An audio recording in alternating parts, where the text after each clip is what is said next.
देखिए इंफ्रास्ट्रक्चर का जितना आगे महत्व बढ़ रहा है उसमें चाहे हमारा रेल इंफ्रास्ट्रक्चर हो, चाहे रोड इंफ्रास्ट्रक्चर हो, उन सब के बारे में लगातार हम लोग प्रगति अपनी कर रहे हैं। तो आज जैसे रेलवे मंत्री जी के साथ बैठ कर के कुछ प्रोजेक्ट्स के ऊपर चर्चा हुई है, उसमें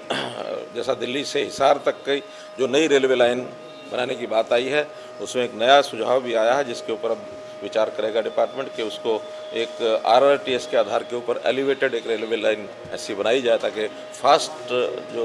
स्पीड की ट्रेन्स हैं वो उसमें संभव हो सकें। क्योंकि जैसे ही एयरपोर्ट हिसार का बनता है तो दिल्ली एयरपोर्ट के साथ जोड़ करके जितना फास्ट ट्रेन उस पर चलेगी उतना उसमें लाभ मिलेगा। इसी प्रकार जो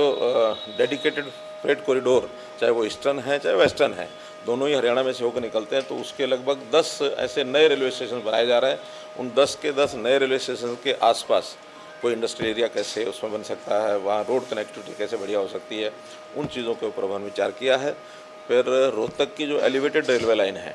उसके साथ नीचे जो खाली ज़मीन जहाँ पहले लाइन थी उसके ऊपर एक रोड बनाने की बात थी, वो सहमति बन गई है कि जल्दी परमिशन हमको मिल जाएगी और हरियाणा की ओर से हम उस रोड को बना करके ताकि रोहतक शहर का उसको लाभ उसका मिल सके। इसी प्रकार एलिवेटेड रेलवे लाइन कैथल की बननी है, कैथल का भी जल्दी डीपीआर बन करके हमको परमिशन यानी हो जाएगी, यानी रेलवे नहीं बनानी है, वो जल्दी उसको स्पीड कर देंगे रेलवे के ताकि एलिवेटेड रेलवे लाइन कैथल की बन जाए, कुरुक्षेत्र की पहले बनी रही है। तो ऐसे जितने भी पुराने प्रोजेक्ट्स हैं उन सब के ऊपर विचार किया ताकि उनकी गति जो है वो तेज़ हो सके और रेलवे का जो ट्रैफिक है वो स्मूथ बने और ज़्यादा लाभ हरियाणा के लोगों को हो सके। पलवल वाला लिंक, हाँ, जो एक मिसिक लिंक पलवल और पृथला का ये एक शेष बचा हुआ है, उसमें ज़मीन एक्वायर होनी है, उसकी भी आज एक्वायर करने के लिए हम डिपार्टमेंट को कह देंगे क्योंकि हमको हरियाणा सरकार को ही एक्वायर करके देनी है ताकि जल्दी से वो लिंक अगर बन जाएगा तो वहाँ का जो इंडस्ट्रियल हब है वो सारे के सारे जो कॉरिडोर वेस्टर्न जो पेरिफेरल कॉरिडोर है, इकोनॉमिक कॉरिडोर, उसके साथ जुड़ सके ताकि उसका वहाँ लाभ हो सके। इसी प्रकार जो दूसरा विषय आप जो पूछ रहे हैं, आज प्रातःकाल हमारे जो मिनिस्टर हैं श्री भूपेंद्र यादव, उनके साथ भी कुछ एनवायरमेंटल इश्यूज़ को लेकर के 2-3 विषय थे जिसके बारे में चर्चा की है। खास करके जैसे सीएनजी पीएनजी के ईंधन का उपयोग करने की बात आई थी नई इंडस्ट्री के लिए, तो हमने कहा कि कम से कम 1 साल की छूट उसमें होनी चाहिए और उसके अंदर जब पीएनजी सीएनजी का इंफ्रास्ट्रक्चर बन जाएगा तभी उसमें से कुछ ना कुछ लाभ मिलना चाहिए।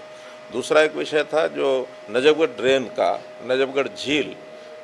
गुरुग्राम के अंदर लगभग 3000 एकड़ पानी उसमें फैल जाता है, तो उसका कोई रास्ता निकालने के लिए एक समझौता हमारा हुआ है कि जो नजफगढ़ ड्रेन है दिल्ली के अंदर से होकर के गुजरती है, यमुना में गिरती है, उसकी जो डीसिल्टिंग है ये बहुत सालों से हुई नहीं है, उसका एक जॉइंट कंट्रोल हरियाणा, दिल्ली और केंद्र सरकार की ओर से कमेटी बने, उसका कंट्रोल हो ताकि समयबद्ध तरीके से उसका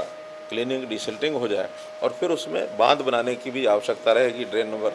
नजफगढ़ ड्रेन के ऊपर हरियाणा साइड में जो बांध नहीं बना है उस बांध बनाने की भी हमको परमिशन मिले ताकि वो जो एरिया 3-3.5 हज़ार एकड़ है उसको बचाया जा सके। ऐसे ही एक विषय जो राइस मिलर्स का है, हस्क जलाने का जो बार बार उनकी ओर से रिप्रेजेंटेशन आता रहा है, उसकी भी परमिशन उन्होंने कह दी है, फॉर्मली उसका लेटर हमको मिल जाएगा ताकि जो राइस हस्क है उसको जलाएंगे ताकि उसका उपयोग कर सकें। अन्यथा राइस हस्क एक हैवी नहीं होता बल्कि बहुत बल्कि एक मटेरियल होता है, उसको स्टोर करना अपने आप में मुश्किल होता है, तो इसलिए उसका उपयोग उसी के अंदर हो सके। तो ऐसे कुछ विषयों के ऊपर उनसे चर्चा हुई है और बहुत सहमति उन्होंने हमको दे दी। सर केएम को लेकर कई बार मुलाकात आपकी हो चुकी है, पहले कौन से जो डिस्ट्रिक्ट एरियाज हैं, आखिरकार सर उसका डिसीजन क्या हुआ? दो तीन बार ये विषय आपसे बताया दिल्ली दौरों में। एनसीआर के अंदर एक एनजीटी ने प्रतिबंध लगा दिया था कि जो नई इंडस्ट्री खुलेगी वो सीएनजी पीएनजी के ऊपर ही आधारित होकर के फ्यूल को कंज्यूम करेगी, अन्यथा चलाने नहीं देंगे। हमने ये कहा कि जब सीएनजी पीएनजी देने का काम ये सरकार का है, कोई जिसने इंडस्ट्री लगाई है वो अपने आप नहीं ला सकते, तो हम जितना इंफ्रास्ट्रक्चर जितना जल्दी देंगे, तो इसलिए जब तक वो इंफ्रास्ट्रक्चर नहीं मिलता तब तक नई इंडस्ट्री को छूट मिलनी चाहिए। वो इस बात से सहमत हैं और डिपार्टमेंट से कोई ना कोई राय करके एनजीटी के माध्यम से उस विषय को डिक्लेयर कराया जाएगा। सर केएमपी के साथ रेल कॉरिडोर जो बन रहा है वो पहले से प्रोजेक्ट है, वो तो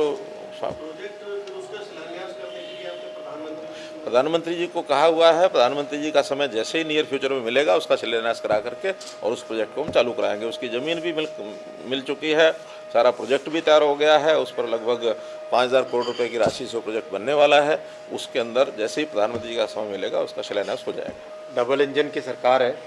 बहुत तेज़ी से काम करेंगे। माननीय मुख्यमंत्री जी ने जो आज सारे पॉइंट्स रेज किए, हम लोगों ने तुरंत वहीं पे बैठे बैठे तारीखों के साथ सब फैसले लिए हैं। तो ये इसी गति के साथ, इसी